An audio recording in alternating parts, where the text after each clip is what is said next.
I'm standing in what used to be my garden, holding a wilted sunflower in my weathered hands. The petals fall like tears onto the cracked earth below. 3 months ago this was paradise. Now it's just another reminder of everything I've lost. The silence is deafening.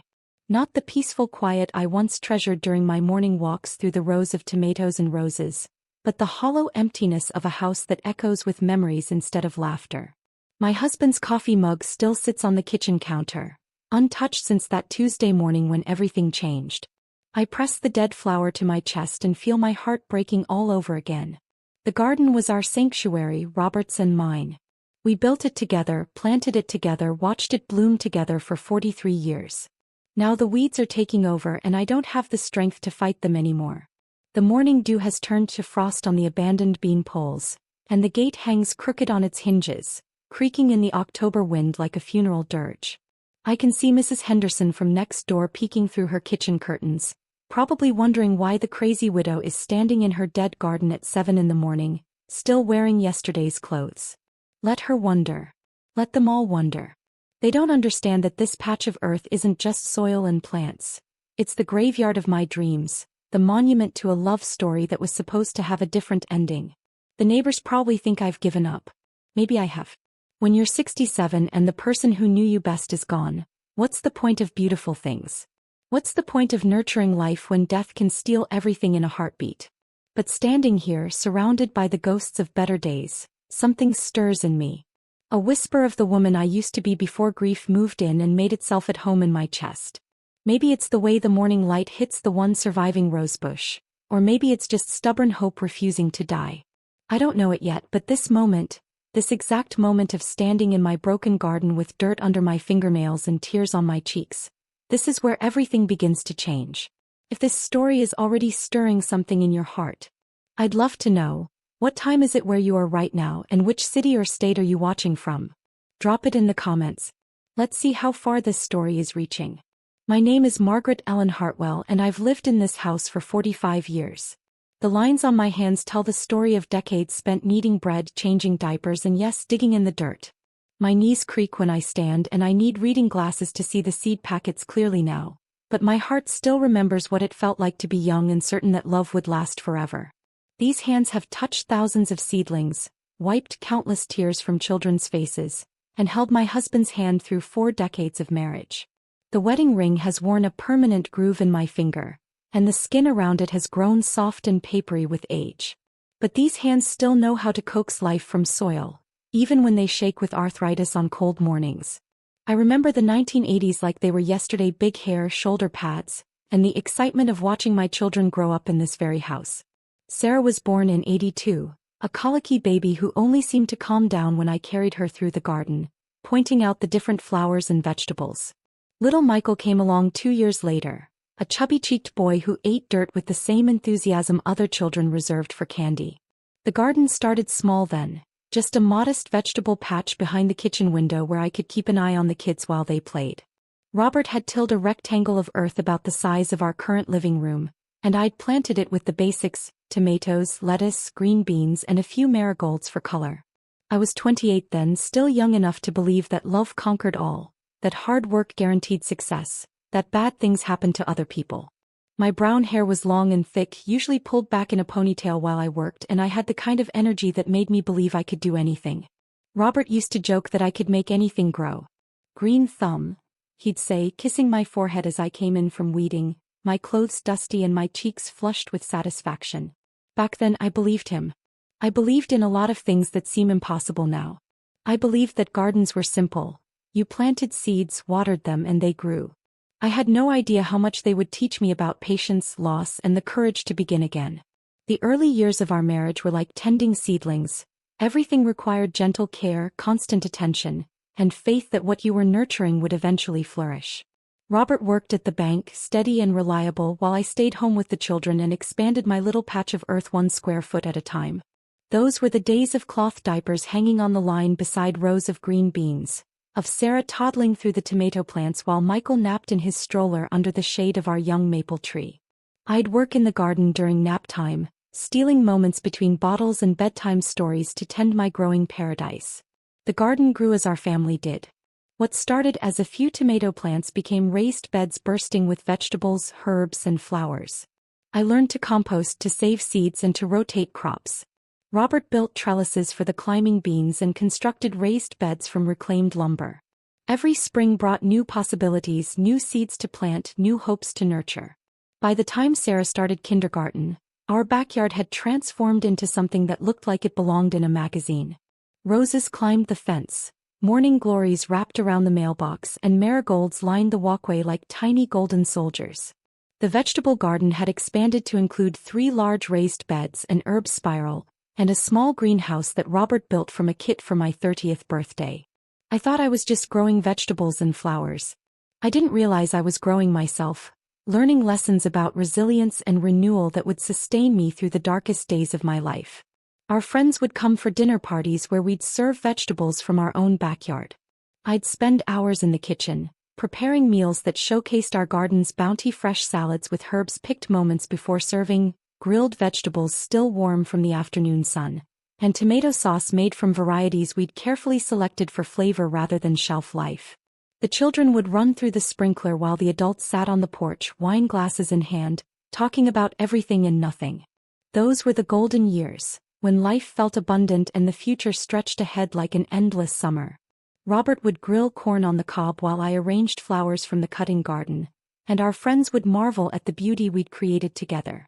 "You two have your own little Eden here," our friend Janet would say, and I'd feel a flush of pride at what we'd accomplished. The garden was our shared masterpiece, our contribution to the world's beauty, our legacy to our children. I thought gardens were about growing things. I didn't know they were about growing people too. But seasons change and children grow up. Sarah discovered boys and makeup, spending less time helping me deadhead roses and more time primping in front of her bedroom mirror. Michael found basketball and video games, his interest in earthworms and beneficial insects replaced by sports statistics and high scores. I mourned the loss of my little helpers, but Robert reminded me that this was natural, that children needed to grow beyond their parents' passions to discover their own. "They'll come back to it," he assured me when I felt sad watching the garden through the kitchen window, working alone while the kids stayed inside with their own interests. Sarah moved to California after college, chasing dreams of becoming a writer in Los Angeles. Michael settled 3 states away with his own family, visiting for holidays and birthdays but building his life elsewhere. The empty nest years weren't lonely though because I had Robert and we had our garden. I should have treasured those quiet years more, should have known that the peace I sometimes took for granted was a gift that wouldn't last forever. We'd spend entire weekends working side by side, planning new additions, debating the merits of heirloom tomatoes versus hybrids. Our conversations would weave between the practical and the profound. Should we expand the herb garden? And wasn't it amazing how something so small as a seed could become something so magnificent? Those were the years when the garden reached its full glory. Robert's back was still strong enough for the heavy work, and my knees could still handle hours of kneeling to plant and weed. We added a water feature, installed drip irrigation and created themed areas: a butterfly garden, a cutting garden, a meditation space surrounded by fragrant herbs. The garden became our shared language, our common ground, our legacy. We talked about growing old together among the roses, about teaching our grandchildren to plant their first seeds, about all the seasons we'd witness from our kitchen window. I should have known that gardens teach you about endings as much as beginnings. Robert and I met in 1978 at a community center dance, back when people still met in person rather than through screens. I was 24, working as a secretary at the local elementary school, and he was the new bank teller everyone was talking about. The other girls at work had been buzzing about the tall, handsome man with kind eyes who'd just moved to town from Indiana. I almost didn't go to that dance. I'd had a long week dealing with kindergartners who couldn't tie their shoes and teachers who couldn't work the new mimeograph machine, and all I wanted was to go home, put on my pajamas and watch Dallas. But my friend Susan convinced me that I needed to get out, meet people, stop hiding behind my books and houseplants. "You're going to turn into a spinster if you don't start dating," she said, not knowing how prophetic her words would prove to be, though for different reasons than either of us imagined. I wore my best dress, a blue floral print that brought out my eyes, and spent an hour curling my hair into the feathered style that was popular then. When I walked into the community center, the first person I saw was Robert, standing awkwardly by the punch bowl in a button-down shirt that looked like it had been ironed with military precision. Our eyes met across the room and I felt something I'd only read about in the romance novels I secretly devoured. He had the kind of face that looked trustworthy, with laugh lines around his eyes and a smile that seemed genuine rather than practiced. When he asked me to dance, his voice was nervous but warm. "I should warn you," he said as he led me onto the dance floor, "I'm not much of a dancer. I'm better with numbers than with rhythm." I found his honesty charming, refreshing after the smooth-talking boys I'd dated in college who seemed more interested in impressing me than knowing me. We talked through 3 slow songs and 2 fast ones, our conversation flowing like we'd known each other for years.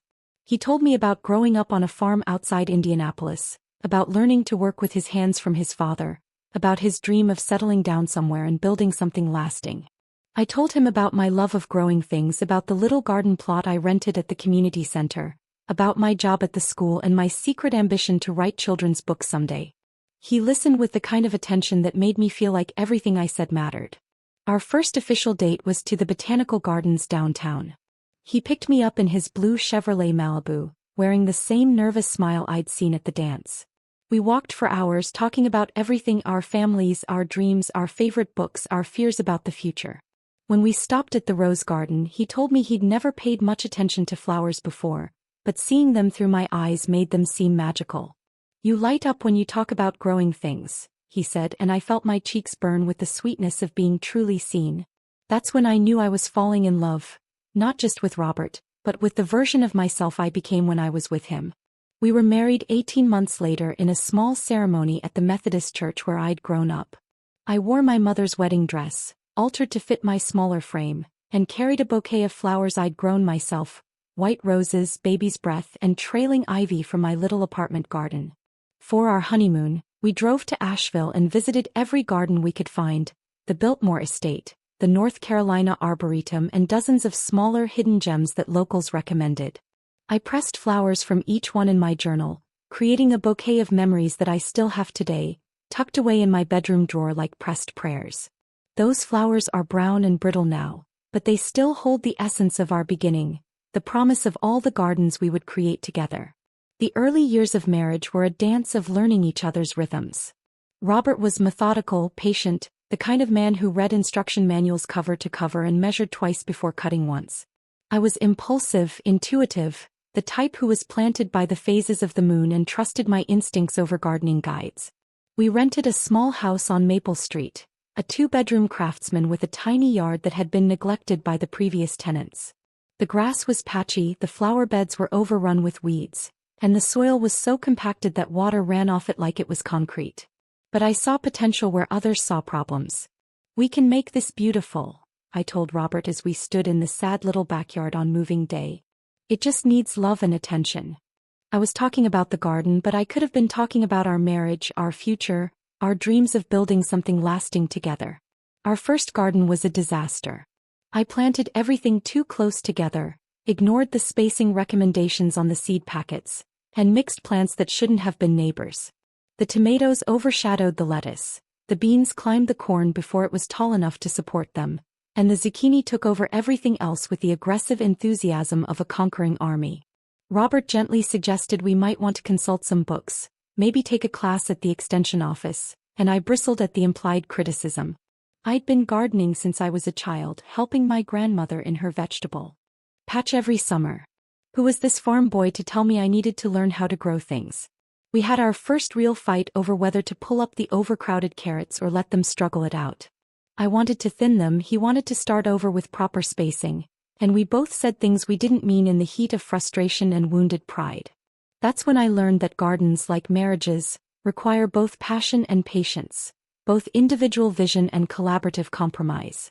We made up that night over a dinner of store-bought vegetables, both of us laughing at the absurdity of fighting over carrots when we had a lifetime of gardens ahead of us.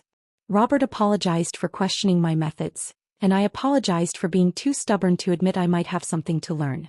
The next weekend we went to the library together and checked out armloads of gardening books. Robert researched soil pH and companion planting while I focused on the aesthetics: where to place the sunflowers for maximum impact, how to create a cutting garden that would provide bouquets all season long. We learned to complement each other perfectly, his scientific approach balancing my artistic instincts, his patience tempering my enthusiasm. The second year's garden was better and the third year was better still. By the time we bought our own house, the one I still live in today, we developed a partnership that extended far beyond the garden beds. Robert would handle the infrastructure, building raised beds, installing irrigation, constructing trellises, while I planned the plantings and managed the day-to-day care.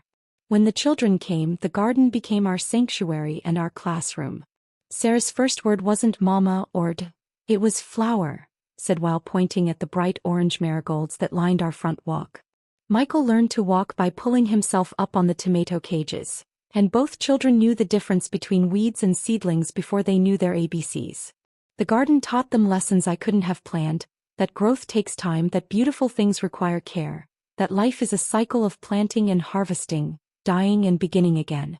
Summer evenings were magical during those years. We'd have dinner on the back porch, the air sweet with the scent of jasmine and the sound of crickets beginning their nightly chorus. The children would catch fireflies in mason jars while Robert and I planned the next day's garden tasks, our voices blending with the gentle splash of the fountain he'd installed for our 10th anniversary. This is what happiness looks like, I'd think, watching my family in the golden light of sunset, surrounded by the fruits of our labor and love. The garden was more than a hobby then. It was the foundation of our family life, the place where we worked together, played together, and dreamed together. I thought those summer evenings would last forever. I thought we had all the time in the world to create memories among the flowers. Our friends became regular fixtures in our garden paradise. Janet and Bill from down the street would come over for impromptu barbecues that lasted until the stars came out.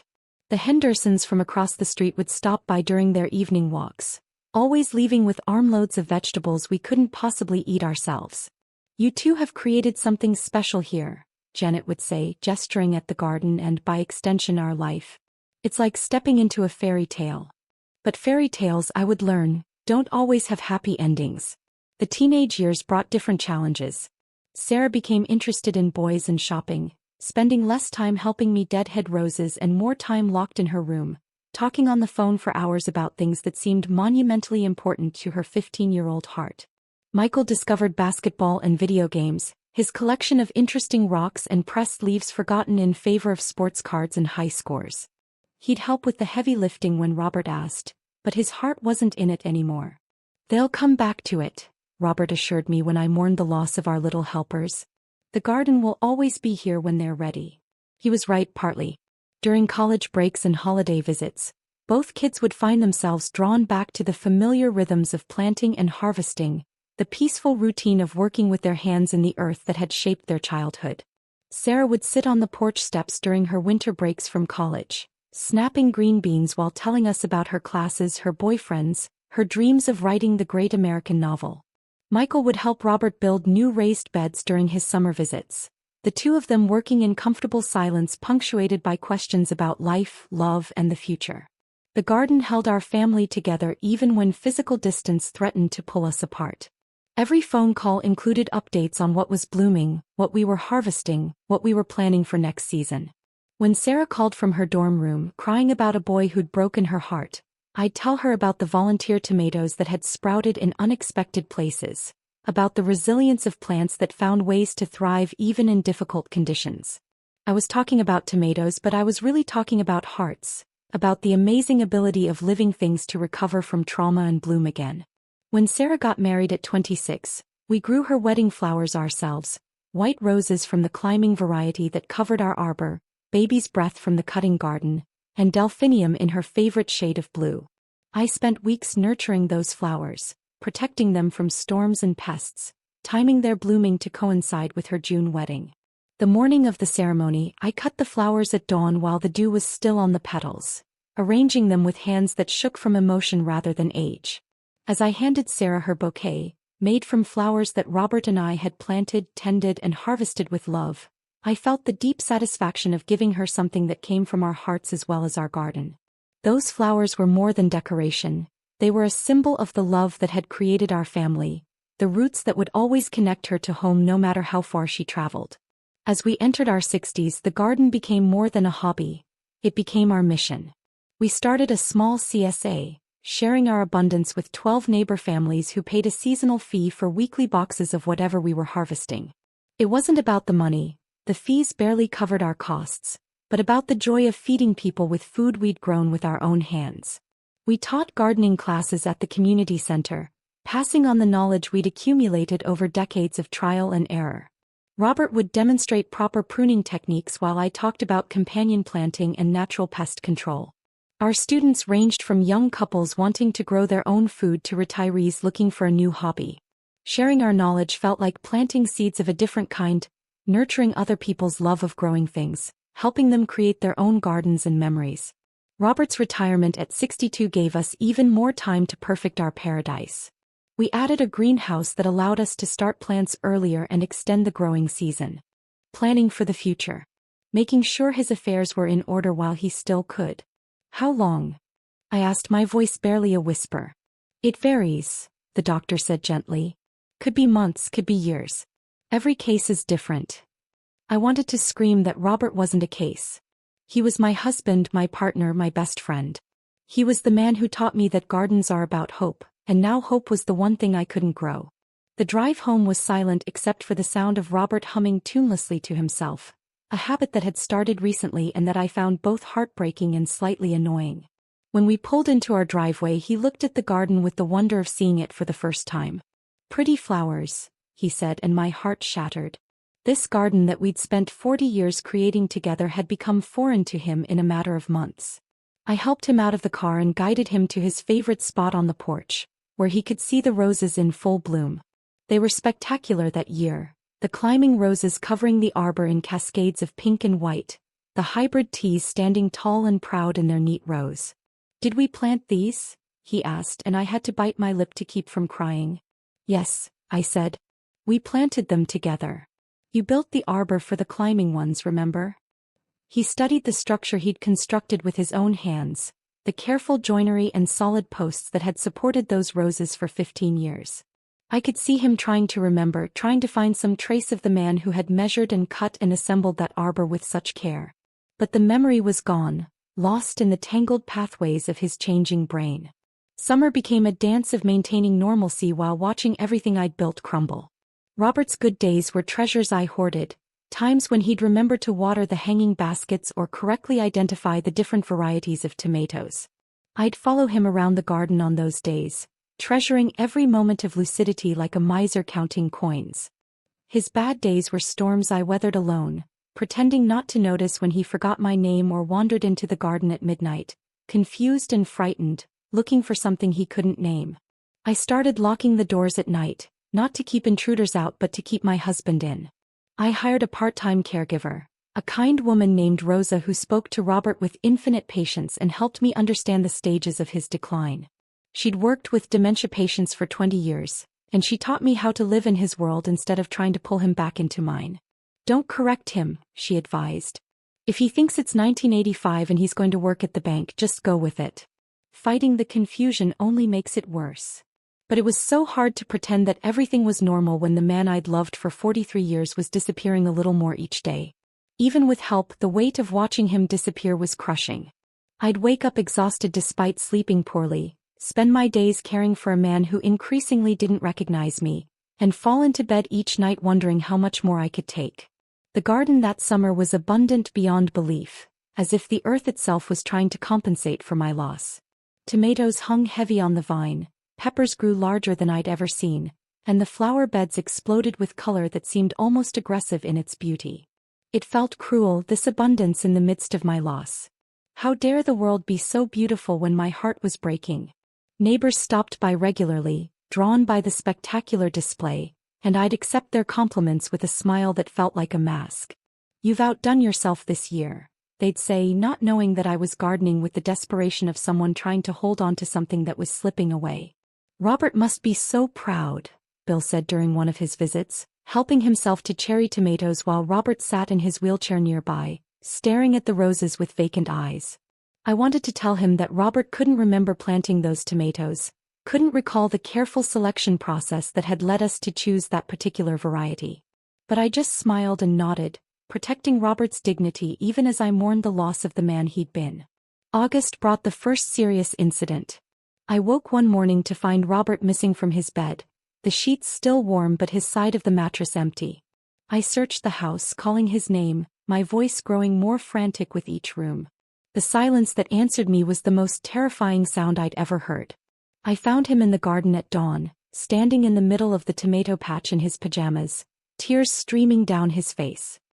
He was holding a pair of pruning shears with shaking hands, staring at the plants like they were written in a foreign language. "I can't remember how to do this," he said, his voice broken with frustration and fear. "I used to know, but I can't remember." This man who had taught me everything I knew about growing tomatoes, who could diagnose plant problems at a glance, was standing lost in the garden he'd helped create. I guided him back to the house, my heart breaking for the capable man he'd been and the confused stranger he was becoming.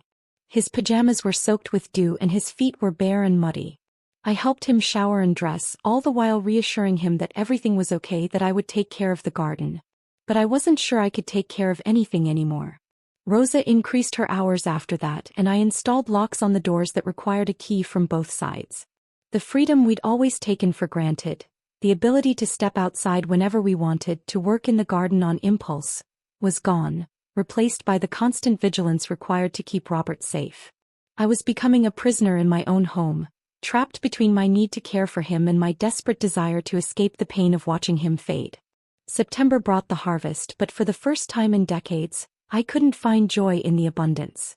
Bushels of tomatoes sat in the kitchen, waiting to be preserved, while I sat beside Robert's bed, watching him sleep fitfully through another long afternoon. The garden was calling to me, demanding attention, needing to be cleaned up and prepared for winter. But I couldn't leave Robert alone for more than a few minutes, and the physical demands of maintaining our paradise were becoming impossible to manage alone. I was failing at the two things that mattered most to me: caring for my husband and tending the garden we'd built together. The CSA members were understanding when I told them there would be no more weekly boxes, that I couldn't commit to providing vegetables when my life had become so unpredictable. But each cancellation felt like another piece of the life we'd built together crumbling away. We'd gone from sharing our abundance to barely being able to care for ourselves. October's first frost came early, killing the tender plants before I could protect them. I watched from the kitchen window as the impatiens and basil turned black overnight, their beauty stolen by the cold. Robert sat beside me, holding my hand but looking through me as if I were a stranger. I couldn't even protect the plants from the cold. How could I protect my husband from the disease that was slowly erasing him? "I'm sorry," he said suddenly, and for a moment his eyes cleared. "I'm so sorry for leaving you." Those words hit me like a physical blow. He knew, somewhere in the depths of his changing mind, he knew what was happening to us.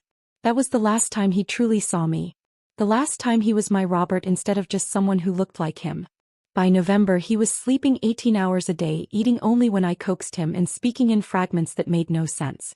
The man who had helped me create a garden paradise was disappearing like morning mist, leaving me alone with the overwhelming weight of our shared dreams.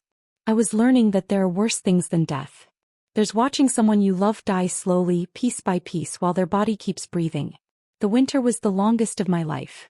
While the garden slept under a blanket of snow, I kept vigil beside Robert's bed, watching his chest rise and fall, memorizing the face that had smiled at me across thousands of dinner tables.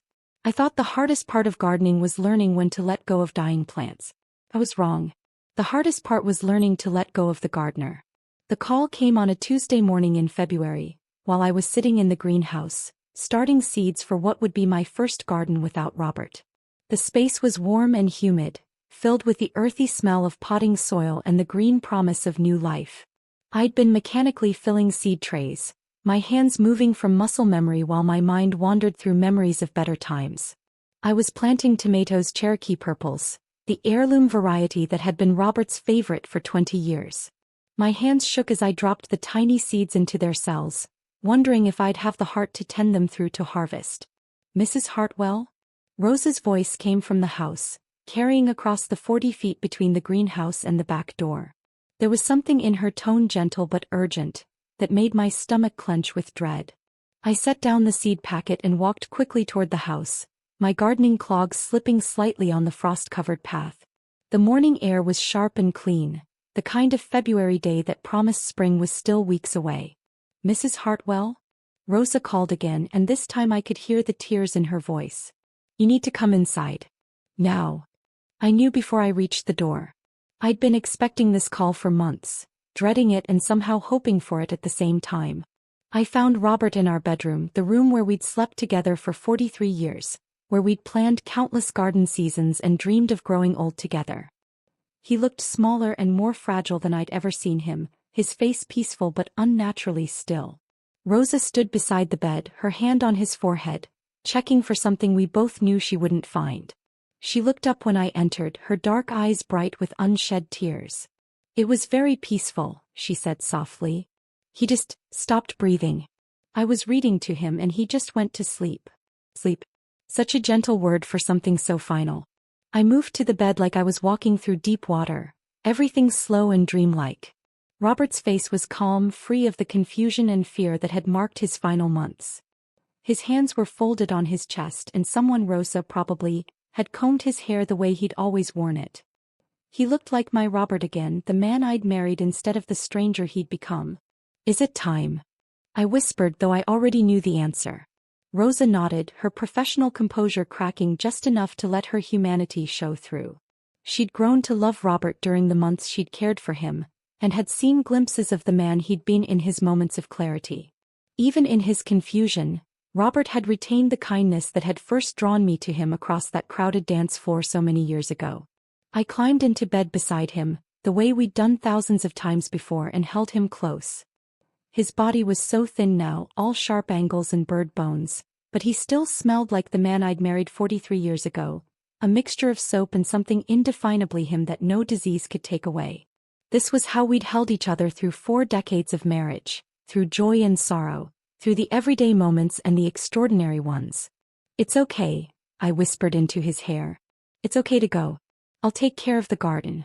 I'll take care of everything. I wasn't sure I believed it, but I needed him to believe it. I needed him to know that his life's work wouldn't die with him. The hours that followed were a blur of phone calls and arrangements. I called Sarah first, then Michael, my voice steady as I delivered the news I'd been practicing in my head for months. Both children had been expecting this call, but hearing the words still hit them like a physical blow. I'll be on the next flight, Sarah said, her voice thick with tears and 3,000 miles of distance. I'm leaving now, Michael said. I'll be there in 6 hours. Our children, scattered by their own lives, would come home one last time to say goodbye to the man who had taught them to plant seeds and watch them grow. Rosa helped me with the immediate necessities, calling the funeral home, gathering Robert's medications, making the 100 small decisions that follow a death. She moved through our house with quiet efficiency, handling details I couldn't focus on while I sat beside Robert's still form. I couldn't leave him yet. Not when he looked so peaceful, so much like himself again. The funeral director was a kind man who spoke in gentle tones about arrangements and services. I found myself nodding and making decisions about flowers and music while a part of my mind wondered how we'd gotten to this place, this sterile conversation about burying the man who had been my whole world. Robert had always said he wanted to be cremated, his ashes scattered in the garden we'd created together. I want to feed the roses, he joked years ago, when death was still an abstract concept rather than an approaching reality. The hours passed in a strange suspension of time. Sarah flew in from California, her eyes red from crying and 3 hours of travel. Michael drove through the night from Ohio, arriving just as the sun was setting, painting the sky the same pink and gold that had colored so many of our garden evenings. We sat together as a family for the last time, sharing memories and saying goodbye to the man who had been the center of our world. The stories came slowly at first, then in a flood of laughter and tears. Remember the year Dad convinced you to plant that giant pumpkin? Sarah said, her voice thick with emotion. And it grew so big we had to use the wheelbarrow to move it? I remembered. Robert had been so excited about that pumpkin, measuring it weekly and comparing its growth to the records in his gardening journals. He was so proud, Michael added. Took pictures of it from every angle and made everyone at the bank look at them. And then it rotted before Halloween because it was too heavy to move onto the porch, I said, the memory bringing the first smile I'd felt in hours. Those stories felt like gifts, reminders of the joy we'd shared, the laughter that had filled our home and garden. As the day wore on, friends and neighbors began stopping by. The house filled with the sounds of quiet conversation and the smell of casseroles that people brought because they didn't know what else to do in the face of grief. Janet came with a pot of soup and stayed to help answer the door. Bill brought tools to fix the broken step Robert had been meaning to repair. Even in death, Robert was drawing people together, creating community the way he'd always done in life. As the sun set, painting the sky in shades of pink and gold, Robert's breathing grew more labored. I held his hand and told him about the seeds I'd started that morning, the plans I had for the coming season, the ways I would honor his memory in the garden we'd created together. Wait, that's not right. Robert was already gone. The labored breathing, the final goodbye, that had happened months ago during his decline. This was the aftermath, the strange suspension of time that follows death. Let me correct that. As the sun set on that February day, I sat beside Robert's still form and told him about the seeds I'd started that morning, the plans I had for the coming season, the ways I would honor his memory in the garden we'd created together. The daffodils are starting to come up, I whispered. Your favorites. The early ones you planted by the mailbox. They're going to be beautiful this year. I wanted his spirit, wherever it was, to know about the continuity, about the life that would keep growing even though he was gone. The funeral director came as darkness fell, arriving with a stretcher and the quiet efficiency of someone who dealt with death every day. I watched from the kitchen window as they loaded Robert's body into the hearse, the same window where we'd stood together on countless mornings, planning our garden days. That window would never look the same. It would always be the place where I watched my husband leave for the last time. At 11:47 p.m., exactly 12 hours after Rosa had called my name from the house, the hearse pulled out of our driveway. I stood in the doorway, watching the taillights disappear into the darkness, and felt the crushing weight of true solitude. At that moment I understood what it meant to be truly alone. Not just physically but spiritually, emotionally, completely alone in a way I'd never experienced before.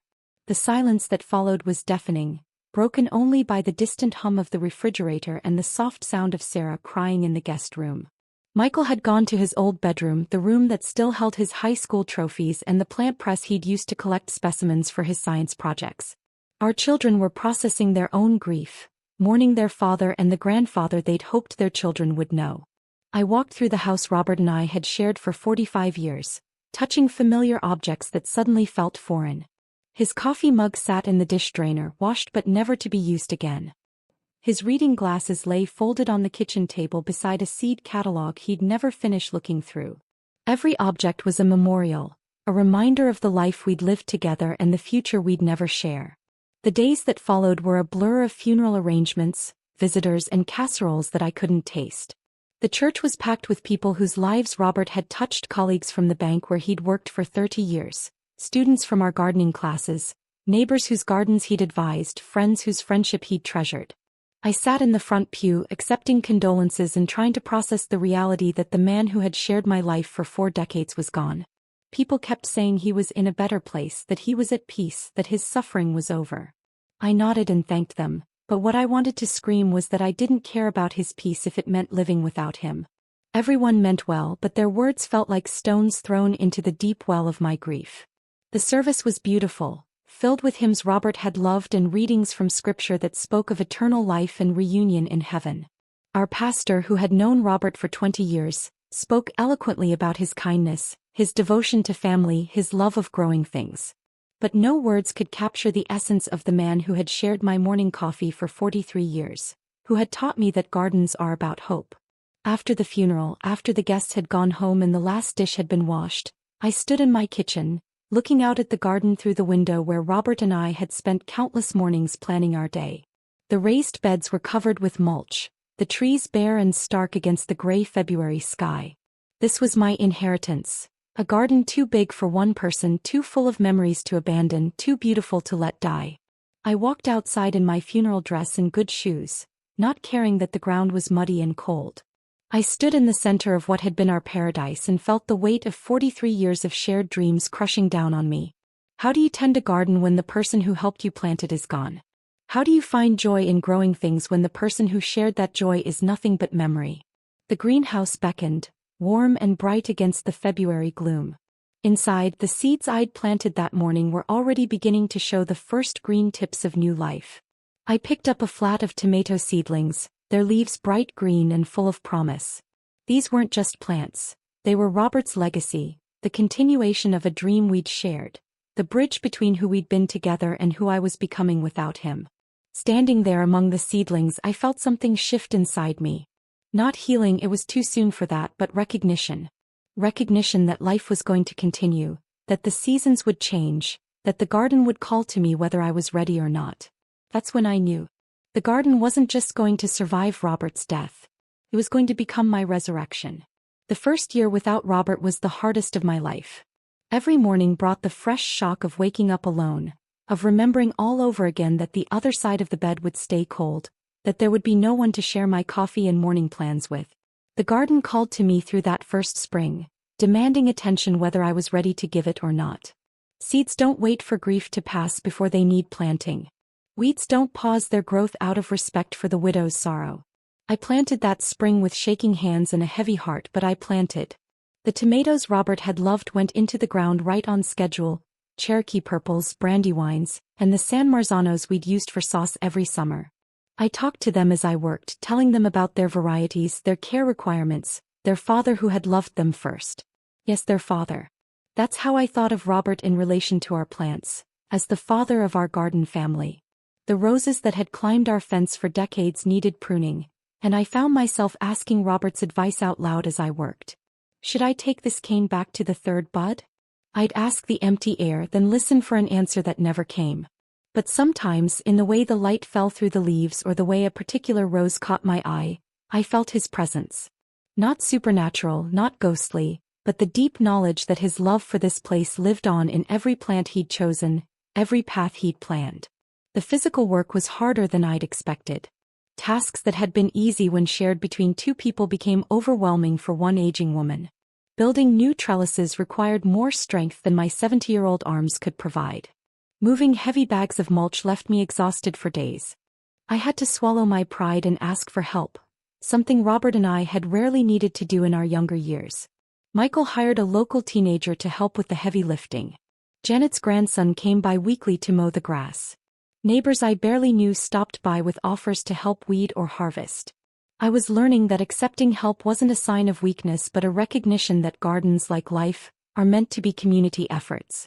But I also discovered strength I didn't know I possessed. When the deer broke through the fence and destroyed half my vegetables one night in July, I rebuilt it myself, working by the light of a camp lantern until nearly midnight. When a late frost threatened the tender plants in May, I spent the entire night in the garden, covering everything with sheets and tarps, moving from bed to bed like a mother protecting her children. I was becoming the gardener I'd always been, just without my partner. The garden that first summer was smaller than in years past, but it was still beautiful. I'd scaled back the vegetable production, focusing on the plants that mattered most: the tomatoes for sauce, the herbs for cooking, the flowers that would fill the house with color and fragrance. I was learning to garden for one, to adjust my expectations and my plantings to match my new reality. The roses climbed the same trellises, their growth unchecked by grief. The perennials returned as they always had, pushing through the soil with the same determination they'd shown for decades. The garden was teaching me its first lesson in resilience, that life continues, that beauty persists, that growth happens even in the aftermath of loss. Nature doesn't pause for human sorrow, and there was something both heartless and comforting in that truth.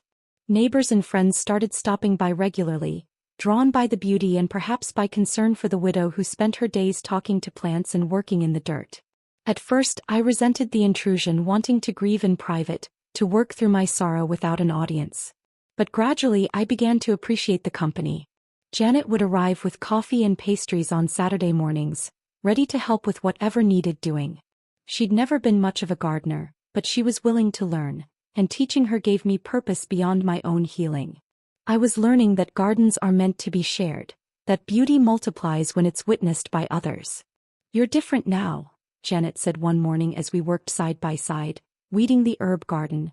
The lavender was in full bloom, filling the air with its calming scent.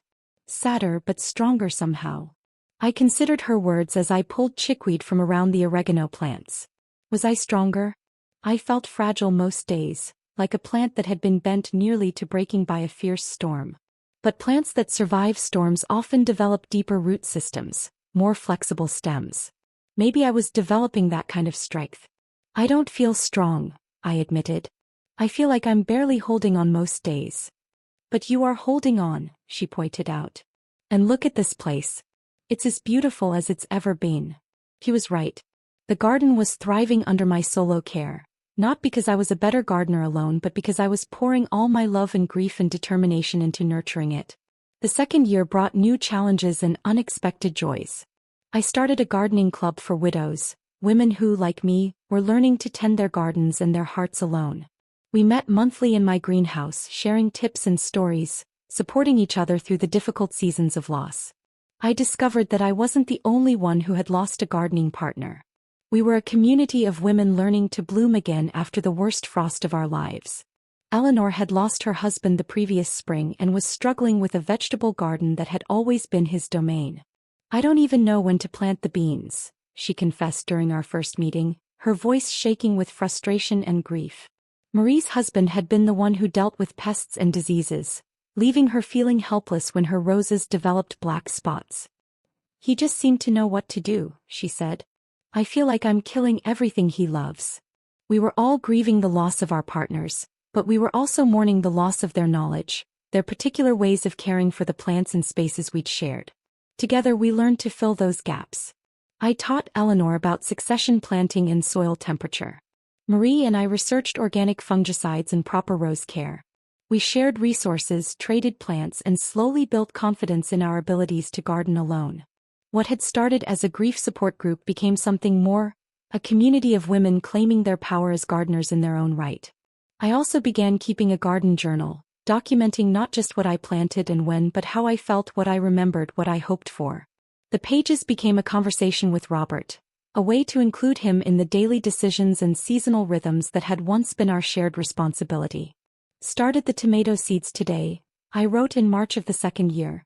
Used the Cherokee purple seeds we saved from last year. Remember how excited you were when we first grew this variety? You said it was the best tomato you'd ever tasted. Writing became another form of gardening, cultivating memories and growing hope from the seeds of sorrow. The journal entries evolved over time, becoming less about talking to Robert and more about processing my own experience.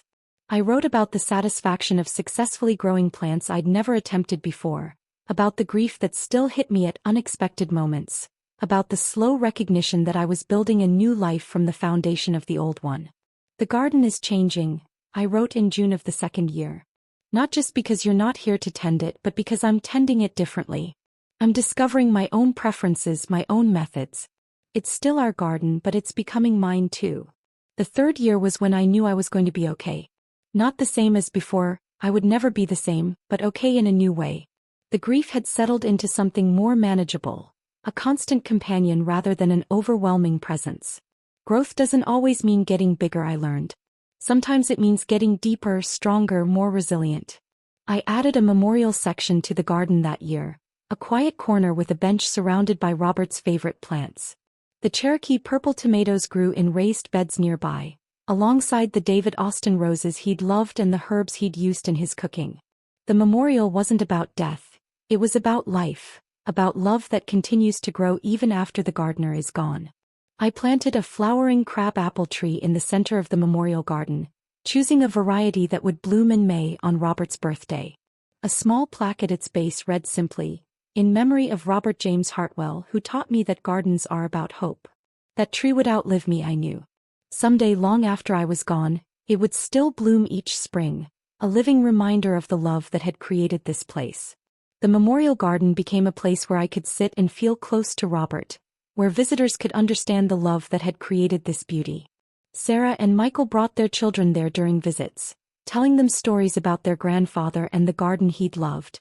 I was creating a bridge between generations, a way for Robert's great-grandchildren to know him through the plants he'd chosen and the spaces he'd designed. As I write this 5 years after Robert's death, I'm preparing for another spring. The garden has evolved, adapted, become something new while still honoring what it was. The basic structure remains, the raised beds Robert built, the paths we laid out together, the bones of the garden we created over 4 decades. But the plantings have changed, reflecting my tastes and my capabilities. I've simplified some areas, eliminated high-maintenance plants, and focused on varieties that bring me joy rather than just productivity. I've learned to ask for help when I need it, to accept the limitations of aging, to find joy in smaller accomplishments. The garden that once fed 12 CSA families now provides abundance for me and my widow's gardening group, with plenty left over to share with neighbors and friends. I'm 72 now and my knees creak more than they used to. But my hands still know how to coax life from soil, and my heart still leaps when I see the first green shoots of spring. The seedlings in the greenhouse are reaching toward the light as I write this, and I'm already planning another season of growth. There will be failures and successes, disappointments and surprises. But there will also be beauty, abundance, and the quiet satisfaction of nurturing life in a world that sometimes seems full of death. This garden is my legacy, my love letter to the future, my proof that something beautiful can rise from the ashes of loss. Last week I found a volunteer tomato growing in an unexpected corner of the garden, probably from a seed that fell from last year's harvest. It was a Cherokee Purple, Robert's favorite, growing strong and healthy without any help from me. I laughed out loud when I saw it, hearing Robert's voice in my memory. Life finds a way, doesn't it, Margaret? Life always finds a way. The garden saved me, but not in the way I expected. It didn't bring Robert back or erase the pain of losing him. Instead, it taught me that beauty can grow from the deepest sorrow, that life persists even in the darkest seasons, that love continues to bloom long after the lover is gone. I thought I was just growing vegetables and flowers. I was actually growing myself back to life. Every morning I walk through the garden with my coffee just like Robert and I used to do. I tell him about the plants, about the weather, about the plans for the day. The conversation is one-sided now, but it's still a conversation, still a way of staying connected to the man who taught me that gardens are about hope. Sometimes, when the light is just right and the roses are blooming and the bees are humming in the lavender, I can almost feel him walking beside me. The garden continues to teach me. This year I learned that morning glories will climb anything, the fence, the mailbox, even the tomato cages if you let them. Last year, I discovered that the purple basil I'd been afraid to try grows just as easily as the green varieties Robert and I had always planted. Every season brings new lessons, new discoveries, new reasons to hope for the year ahead. I am Margaret Ellen Hartwell and I am 72 years old. I have loved and lost and learned to love again, not another person but life itself in all its messy, beautiful, heartbreaking glory. I have dirt under my fingernails and memories in my heart and seedlings reaching toward the light. I am still growing. If you've made it this far, thank you for walking this road with me. I hope this story gave you strength, or at least the feeling that you're not alone. Comment where you're watching from and maybe subscribe. Let's build a place where voices like mine, and maybe even yours, are finally heard.